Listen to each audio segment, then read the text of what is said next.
বর্ষা আসছে, কিন্তু বৃষ্টির দেখা মিলতে পারে স্বাভাবিকের চেয়ে কম। আবার এ মাসেই 2 থেকে 3টি মৃদু থেকে মাঝারি ধরনের তাপপ্রবাহ বয়ে যাওয়ার আশঙ্কা রয়েছে বিভিন্ন অঞ্চলে। জুন মাসের দীর্ঘমেয়াদী পূর্বাভাসে এমন তথ্য দিয়েছে আবহাওয়া অধিদপ্তর। সাধারণত জুন থেকেই দেশে পুরোদমে সক্রিয় হয় মৌসুমি বায়ু। বছরের দ্বিতীয় সর্বোচ্চ বৃষ্টিপাতও হয় এ মাসে।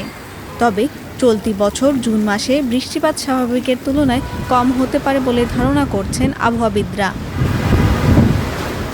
বৃষ্টি কম হলেও আবহাওয়া একেবারে শান্ত থাকবে না। পূর্বাভাসে বলা হয়েছে, জুন মাসে বঙ্গোপসাগরে 3 থেকে 5টি লঘুচাপ সৃষ্টি হতে পারে। এর মধ্যে একটি মৌসুমি নিম্নচাপে পরিণত হওয়ার সম্ভাবনা রয়েছে। বৃষ্টির পাশাপাশি গরমও ভোগাতে পারে দেশবাসীকে।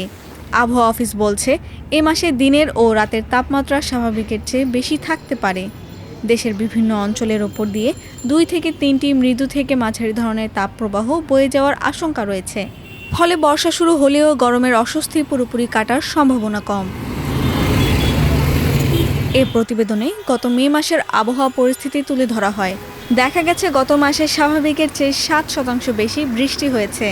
সবচেয়ে বেশি প্রায় 99% বেশি বৃষ্টি হয়েছে রংপুর বিভাগে। এ মাসে কম বৃষ্টির সঙ্গে বাড়তি গরম ও তাপপ্রবাহের সম্ভাবনা মিলিয়ে জুনের আবহাওয়া কেমন থাকবে, এখন সেদিকেই নজর সবার।